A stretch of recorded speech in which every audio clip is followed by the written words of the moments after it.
So I'm taking the girls tonight to the annual Issues Conference at the high school. We haven't gone before, so we'll see how it goes, but they evidently have, I think, a silver medalist, Olympian, to talk about challenges that she's overcome. And then we do breakout sessions. I think there's about 10 different sessions we can attend. We can choose 2 of 40 minutes long. Sessions anywhere from how to handle stress and anxiety to how to meditate and do yoga and what electronics do to your brain. It's just a big family affair, and then they have activities for the younger kids. So Cosette will have her own little games and stuff going on, and I guess we'll see how it is. Right there. Ooh, yeah. It opens right there, Mr. Teddy Man. He's my school psychologist. He is also the author of the popular book, Happy Kids Don't Punch You in the Face. He received his master's and doctoral degrees from the University of Utah. Oh, thank you. In educational psychology. You got the definition. I think you got it perfect. It's a big deal, but it's still mostly misunderstood. Because I could say it's never given up. The art of rebounding. What would you say? The ability to recover. The ability to recover, right? We kind of know conceptually what that means, right? But when bad stuff happens to us, do we actually feel like, I have the ability to rebound? I will never give up. What happens really when something really bad happens to us? What happens? You feel like we'll never. You feel like almost like it's actually impossible, right? That's what happens to most of us. That's why it's a little bit misunderstood. Because you would think, oh, I just got to tell myself, never give up. Just keep going, right? And it's actually harder than that. So we're going to talk about that. I get to go all over the country and do this stuff, so it's fun, and I always get this thing though, this first thing. Hey man, you think kids are a bunch of wussies now? Because I know when I was a kid, they do. And I'm starting to reach that age where I make fun of my kids. I'm like, oh my gosh, you know what I had to do? I didn't even have a phone. Okay, that kind of stuff.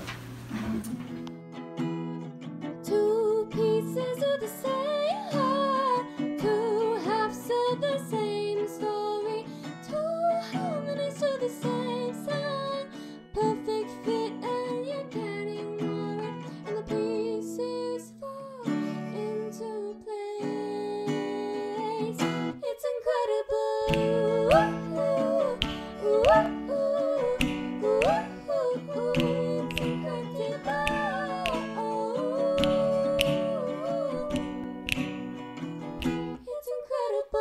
Punish yourself. We call this masochism. Meaning someone who's just like, I'll just suffer through it. You eat it. I don't need that French fry. I don't even need to eat, actually. I live off of love. That's masochism because that's a joke. Nobody lives off of love. You need nutrients. Okay? So when I say find your pile, find that problem and learn. Do you know in the Revolutionary War we were almost out of the game? Do you know it took someone to say, you know what? I think we got to actually get in a boat in the middle of winter and sacrifice most of our lives to get away from that scary battle so we can come and fight again. And guess who rowed that boat? George Washington, yes. These things are at play in their lives and we're going to go over them, okay? Researchers call these very nerdy names. They work really hard behind the scenes and they come up with really academic names, which is why we don't hear about them. But they've done the research and the homework on them. I've just taken my little spin on what I wish they were called so people could understand them better, okay? The first model to build resilience in kids, they call the compensatory model. I call it the Toy Story model. What's a Toy Story song, kids? You got a friend of me. You got a friend of me. That's what this model is. There's going to be somebody, it doesn't need to be a parent, it needs to be a pal. It could be a parent, but it's a pal who's like looking out for you. Okay, that's how you build resilience. A good pal. That's one model, doesn't work for everybody, right? The second model, you heard all about it at the keynote.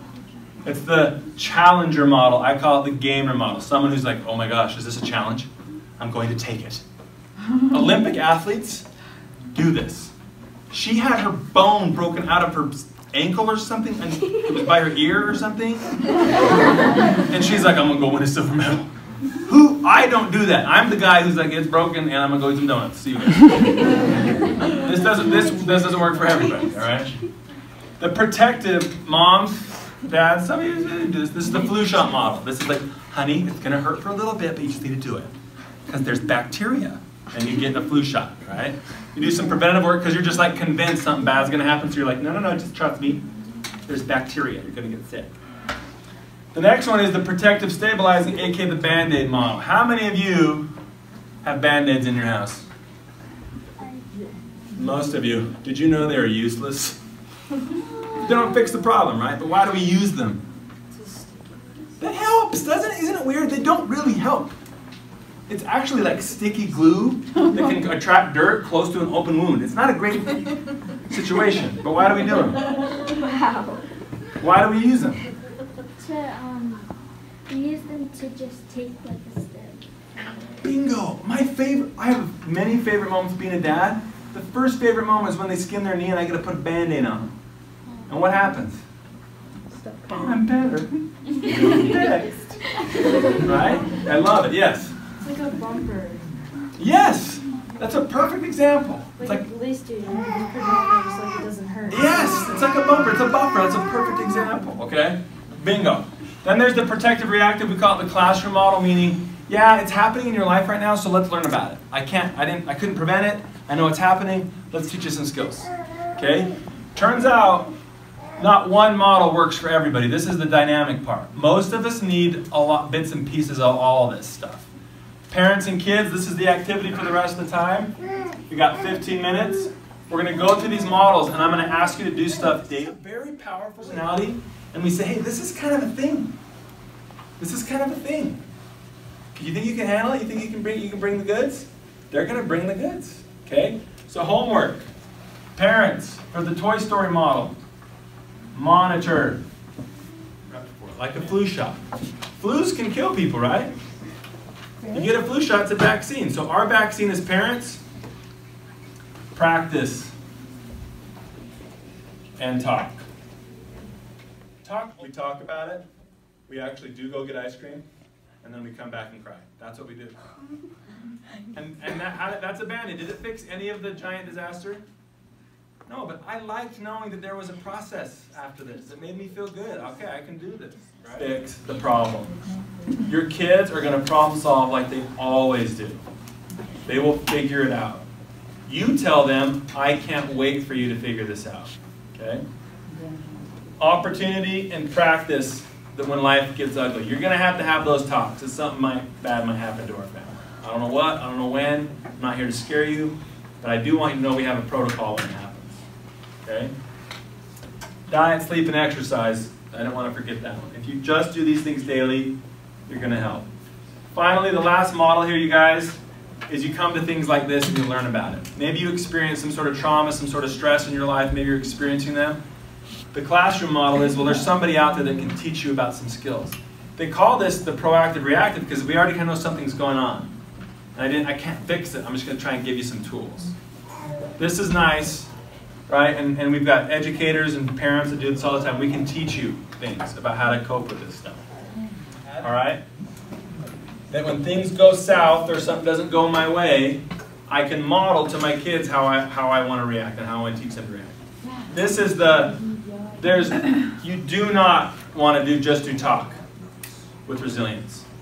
The pep talk for resilience never works. This is how you build resilience. Model it, monitor your own diet, sleep, and exercise. Kids, watch what your parents do. Watch them.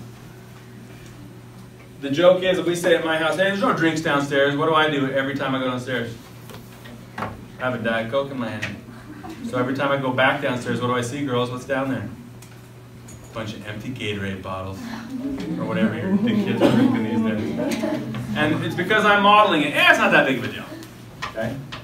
This is how you build resilience, through research. You can see as parents, if you approach these things daily with your kids, and kids, if you find good buddies, you turn challenges into games, listen to good advice when it's given to you, monitor your diet, sleep, and exercise, and watch the adults around you. Find the models that you're like, I didn't like how they handled that situation, but this adult did. I kind of like that. It doesn't matter if they're your mom, your dad, your teacher, or whatever. You can be like, we all have role models. That's what they're called. I want to emulate that. Okay? The last minute here, guys. We are here. I work for the school district. There are teachers in every building, school counselors in every building, friends that you sit next to. If you see this stuff, it's time to worry that resilience might be getting chipped away. If you catch yourself talking to yourself, I'm so bald and chubby. All I see is baldness and chubbiness every time. I can't even do negative self-talk because it makes me laugh. I can't even get negative, okay? I don't even know how. If you're a peer group, you hang out, and every time I see my peer group, they're like, "What's up, chubby bald man?" That's all they say to me. It's not a great peer group, okay? Negative adult models. Every time stress comes in, I'm like, you know what life is, guys? A bunch of horse crap. Now eat it. I have to eat it every day. If that's what you get from your adult models, you're going to get those, okay? Next up, these are the risk factors. We talked a little bit about them earlier. If you see one of these, it's a tremendous risk in your life. If you see two, it's pretty darn serious. And if you see three, please talk to someone right now. What do we say in Wasatch all the time? If you see something, that's something we're talking about. If you see this, please do not just hold it in and keep it in a little secret in a peer group. Resilience is not being stubborn, not being secretive. It's about saying, I'm going to need help. And there are people that can help me. The world's full of way better, nicer people than mean people. And this stuff, you guys, if you see it in a life, pick a model. Monitor a kid who's struggling with this. Often, you're not going to fix physical abuse in a family. Can you walk in there and be like, "Hello, abusive family. I'm Captain Non-Abuse, and I'm going to stop you." Is that ever going to happen? Not in a million years. What you can do is say, "I can't fix your problem, but you come and eat dinner at my house any night. Anytime you're welcome." That's how you build resiliency. All right?